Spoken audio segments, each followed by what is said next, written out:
Halo teman-teman semuanya, Assalamualaikum warahmatullahi wabarakatuh. Untuk melanjutkan tutorial yang sebelumnya di part 1, kita masih membahas tentang diabetes ya, untuk deploy diabetes. Nah, di sini seperti yang kita ketahui bersama di part 1 kita di video sebelumnya, itu kita sudah memiliki notebook ya, dengan model seperti ini ya, untuk modelnya. Dan kemudian kita juga sudah simpan modelnya dan ada di sini ya, ada disimpan model diabetes seperti itu. Nah, sehingga yang kita lakukan sekarang adalah bagaimana untuk membuat mendeploy aplikasi menjadi web. Ya, tentu kita perlu Django ya. Ya, tentu kita perlu juga membuat aplikasi di sini. Jadi yang pertama buatlah aplikasi dulu, satu aplikasi. Di sini kita buat satu aplikasi ya. Jadi kita kembali ke command atau terminal kita. Lalu di sini kita coba buat aplikasi dengan perintah Python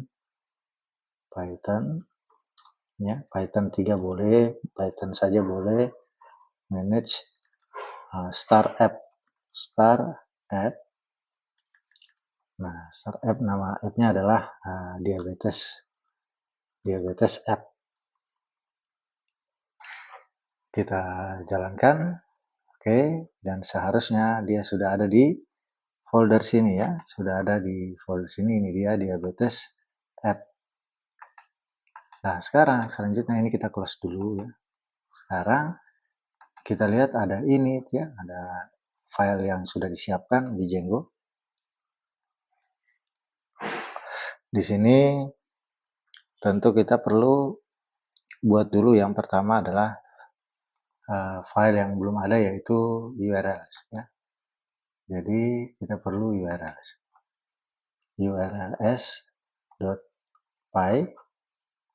seperti ini. View sudah ada, URL sudah ada. Nah, kita perlu template teman-teman di sini. Kita perlu bikin template untuk khusus di aplikasi ini. Kita new folder, kita kasih nama template. Oke, dan kita perlu satu file di sini, yaitu adalah main.html.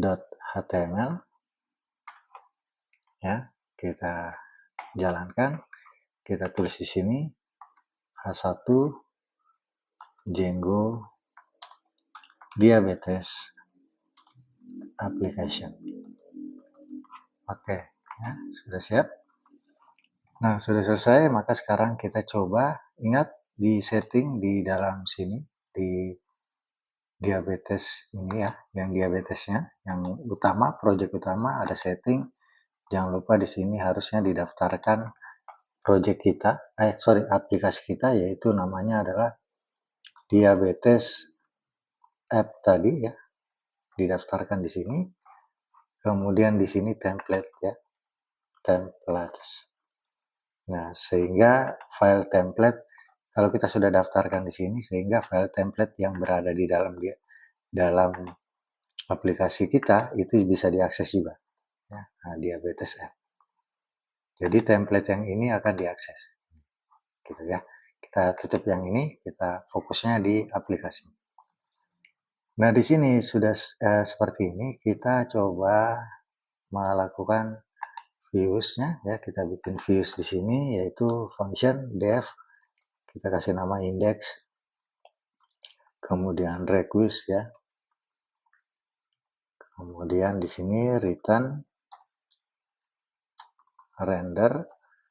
Nah, nanti di sini ada request ya, kemudian koma, di sini harusnya ada alamatnya diabetes. Di sini kan dia langsung ke template-nya, berarti langsung ke template ya, berarti main HTML aja, main.html.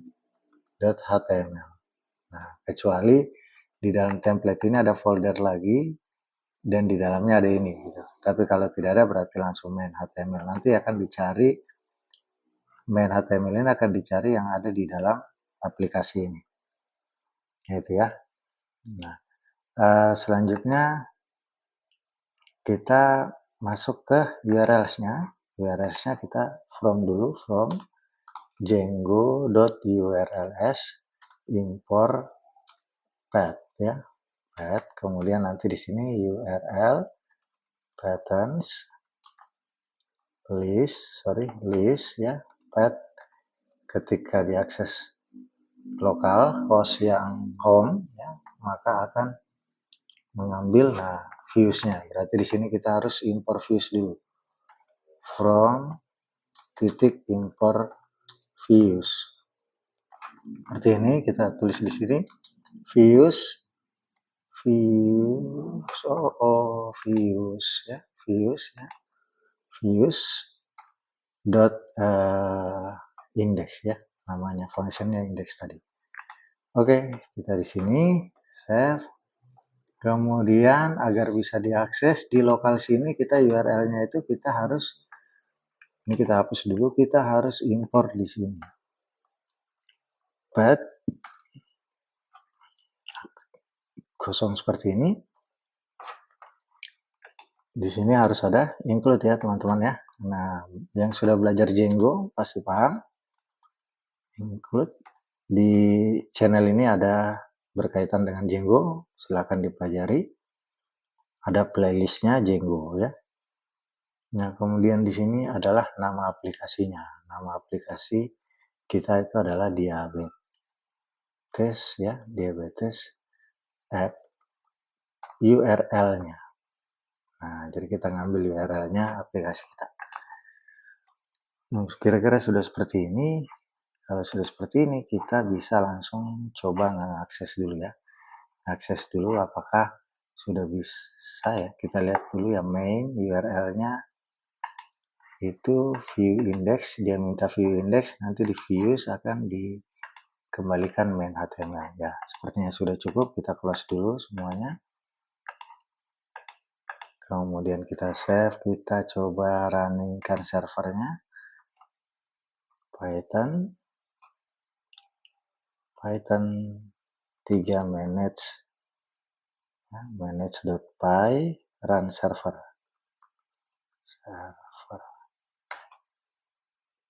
Kita buka ya sekarang. Oke, sudah kebuka. Nah, sudah dijalankan ya. Nah, sudah seperti ini dijalankan Django Diabetes Application. Nah, berarti sudah diakses ya. Sudah diakses main HTML. Nah, selanjutnya di main HTML ini kita perlu menambahkan HR dulu ya. Horizontal garis. Kemudian di sini karena berkaitan dengan diabetes, berarti kita butuh 8 form inputan dari form ya. Actionnya kita kasih kosong dulu. Kita butuh 8 inputan. Apa saja? Yang pertama adalah kita lihat di sini di database kita. Nah, ini kita butuh ini kita butuh, kita ngambil aja ini semua ya. Ambil ini bisa, oke bisa ya. Itu kita copy dari sana. Oke ya, sampai sini kita copy, kita pindahkan di sini dulu ya. Oke, jadi pertama ini, kemudian ini ya, kemudian yang ini,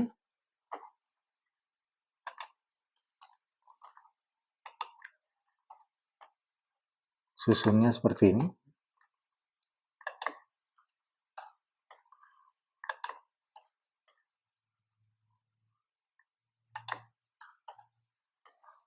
Nah, ini kemudian kita kasih input tipe, misalnya teks ya.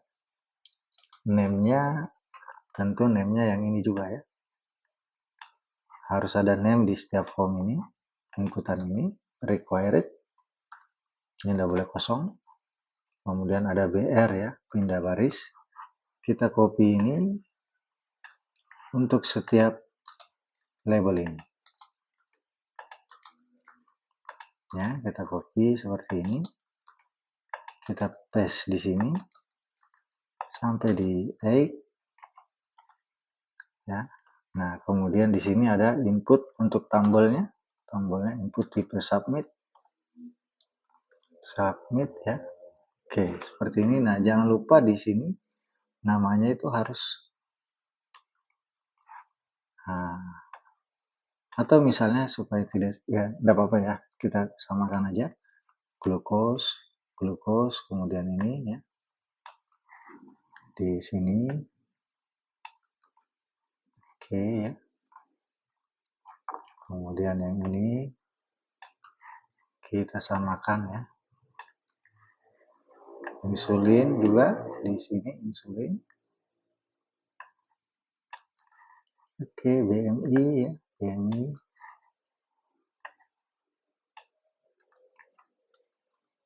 BMI gitu. Terus diabetes. Aku ada diabetes ya, saya cek dulu. Diabetes oh ya, sorry, kita itu satu gabungan ini. Ini nggak ada ini ya, nggak ada yang ini. Nah, jadi gini dia, maksudnya seperti ini. Nah, ini dan yang terakhir adalah egg ya. Oke, ya, oke, mantap ya. Selesai kita. Ya. Nah, selanjutnya kita save, kita coba lihat hasilnya dulu. Kita lihat di sini sudah ada ya. Tinggal nanti kita isi ini, kita kirim datanya. Kembali ke Visual Studio Code kita di sini. Nah, teman-teman sekarang coba perhatikan di sini, kita akan pergi ke views, di mana views nanti itu ada satu function def, namanya adalah form info. Kita kasih request ya, request, kemudian nanti return, render, kemudian request, koma, nanti di sini dia harus kemana gitu. Nah, berarti kita harus bikin satu lagi file HTML namanya result.html. Seperti itu. Oke, nanti di sini kita tulis result. Result. Di sini berarti dia akan ke result.html. Oke. Nah, sekarang di URL-nya. Jadi di URL-nya nanti kita akan bikin lagi satu path. Kemudian nanti di sini kita tulisnya result. Ya, ketika dia ke result, nanti dia akan nampilkan views.forminfo. Nah, ya, dia akan ambil yang ini, form info yang ini. Setelah di request result. Nah, berarti result ini, yang ini harusnya di sini. Ya, jadi dia akan menuju ke result. Nah, jadi form ini akan menuju ke result. Jadi seperti ini, ketika diakses result, dia akan minta form info yang ada di views. Nah, ini form info yang mengembalikan sebuah halaman HTML namanya result.html. Seperti itu ya. Contoh kita coba jalankan. Jadi ketika nanti kayaknya harus diisi dulu ini ya. Nah, isi dulu, tapi ini hanya ngetes saja, ya, hanya ngetes saja. Oke, di sini dia belum bisa ya, belum bisa nangkap get ya, belum bisa. Jadi tidak apa-apa, enggak usah dijalankan dulu. Intinya cara kerjanya adalah ketika kita mengakses form ini, dia akan pergi ke URL result. URL result ini dia. Nah, dia akan meminta form info yang ada di views. Nah, views ini form infonya yang akan kasih kembalikan result HTML. Jadi sekarang karena kita belum melakukan get, sedangkan form itu perlu meminta get ya, perlu melakukan get, maka di sini kita harus bikin, misalnya saya bikin a sama dengan request dot get ya. Nah, ambil dari name-nya si ini. Nah, ini yang ada di sini berarti ya. Nah, kemudian ini melakukan sebanyak 8 kali tentunya. Jadi 2, 3, 4, 5, 6, 7, 8. Di sini ada B ya, kita atur dulu B, kemudian nanti ada C, kemudian setelah C ada D ya, E, F, G, H ya. Oke. Di sini masing-masing harus ngikut dari name daripada form itu, form ini. Nah ini glucose, glukosa, kemudian di sini blood pressure, ya. Oke, jangan sampai berbeda ya, pastikan sama name-nya karena ini yang akan ditangkap. Oke, kemudian yang ini insulinnya di sini. Kemudian setelah insulin ada BMI,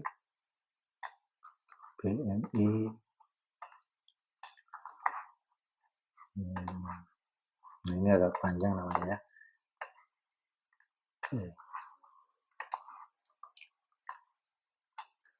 Oke, dan terakhir itu adalah egg ya.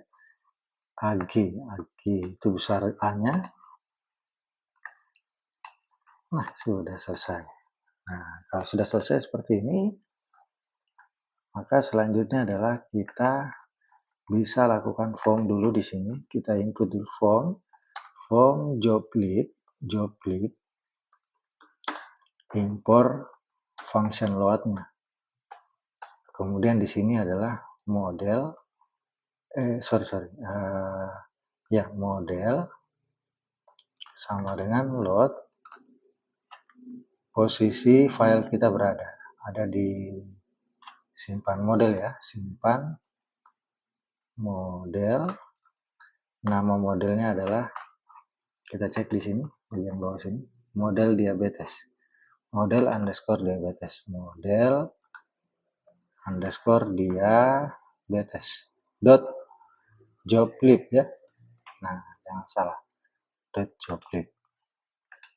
Ini sepertinya job lead belum ada di sini. Tidak usah khawatir, kita bisa install langsung dari sini.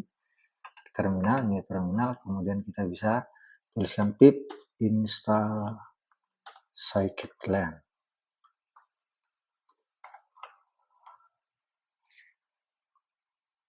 Oke, scikit-learn.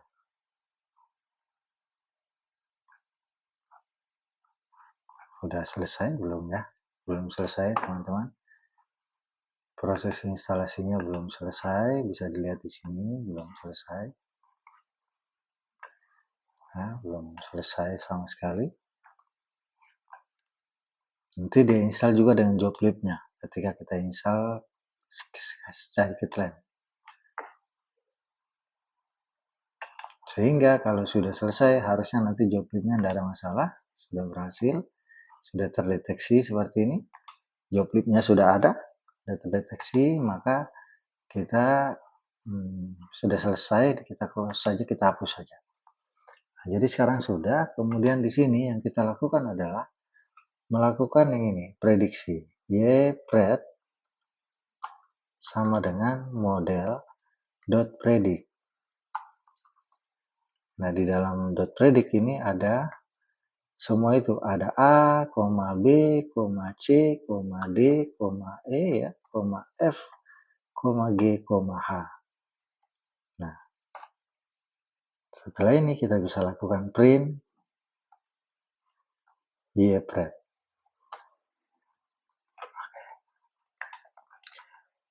Sekarang dia sudah lakukan prediksi dan kita akan print Ypred-nya.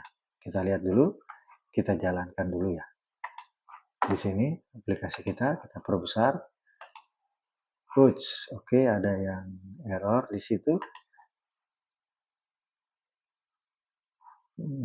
Oh ya, ini masih di checking dulu ya.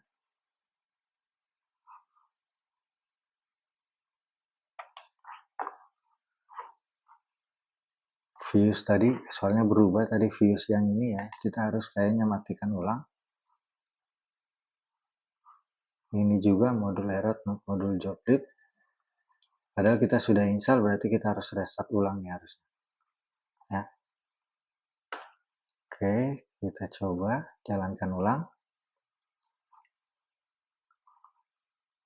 Sambil kita tunggu ya.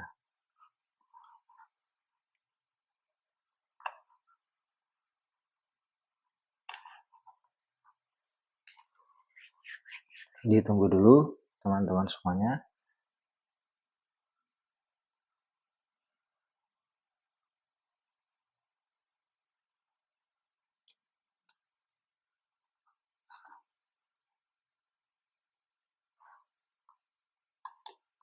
Oke, ini dia ya, sudah kita kerjakan. Joblib-nya diimpor, load-nya diimpor dari joblib, kemudian kita load kita punya model yang sudah kita latih, lalu di sini melakukan predict dari semua inputan yang dilakukan di form, lalu kita print prediksinya. Kita cek dulu lagi kembali, belum ada ya. Saya Ctrl C, saya ulang lagi, siapa tahu bisa lebih cepat.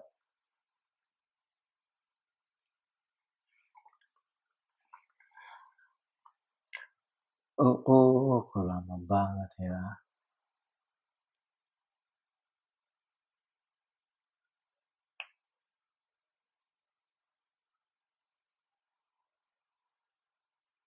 Di sini nanti kita akan percepat saja ya.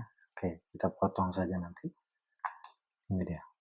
Nah, sekarang misalnya kita lakukan ya, kita ngambil data yang ada di sini. Nah, ini. Misalnya kita ambil yang ini ya, 6148 ya. Ini kita ambil 6. Berarti untuk nansisnya 6, kemudian itu 148, kemudian ada 7235, 7235 ya. Kemudian ada apa tuh? 033,6, di sini 0, kemudian di sini 33,6, kemudian 0,627, 0,627 ya, ini dia 627, kemudian X-nya adalah 50 ya, 50. Kita submit.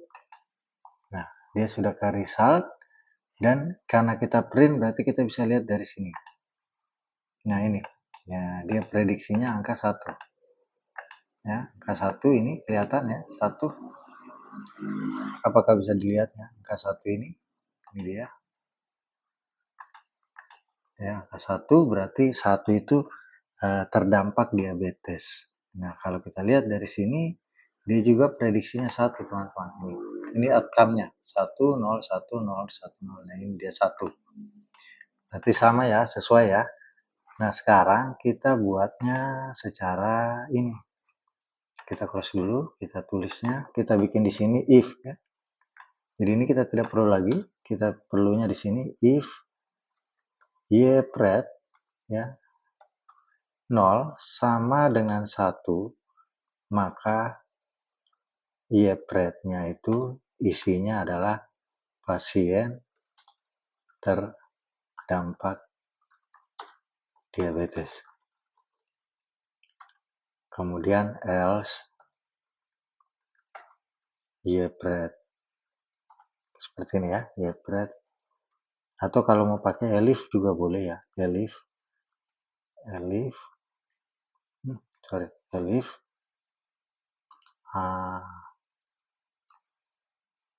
y-pred sama dengan pasien tidak terdampak diabetes. Elif ini gini ya. Elif ya, elif. Oke.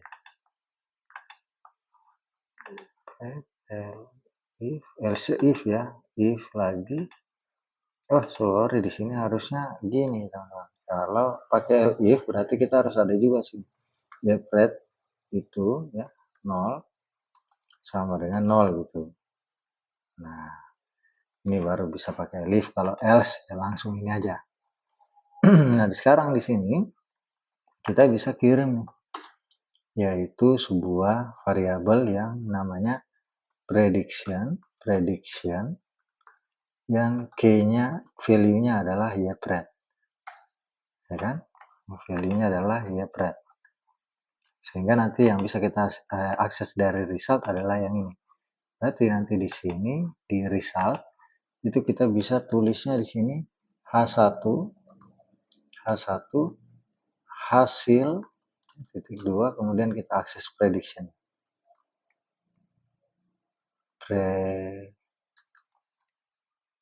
Prediction. Nah, seperti ini. Kita save, kita coba lihat hasilnya ya. Kita kembali ke sini, kita isi ulang. Tadi ada 6, kemudian tadi ada 148, kemudian tadi ada 72, kemudian ada 35, kemudian ada 0, kemudian ada 33,6, kemudian ada 0,627 dan ada 50. Kita submit. Pasien terdampak diabetes. Nah, ini hasil prediksinya dan sudah bisa kita akses dalam bentuk website atau aplikasi seperti ini. Mungkin untuk ini ya, untuk saat ini seperti ini pembuatan deploy dari diabetes application, di mana modelnya sudah kita bikin dengan data yang kita ambil dari Kaggle sebagai dataset publik, dan mungkin berikutnya bagaimana kita mengubah sedikit tampilannya menggunakan Bootstrap, mungkin sekalian ya Bootstrap, atau misalnya dengan menggunakan CSS. Sekian dari saya. Terima kasih atas perhatiannya. Sampai ketemu lagi. Assalamualaikum warahmatullahi wabarakatuh.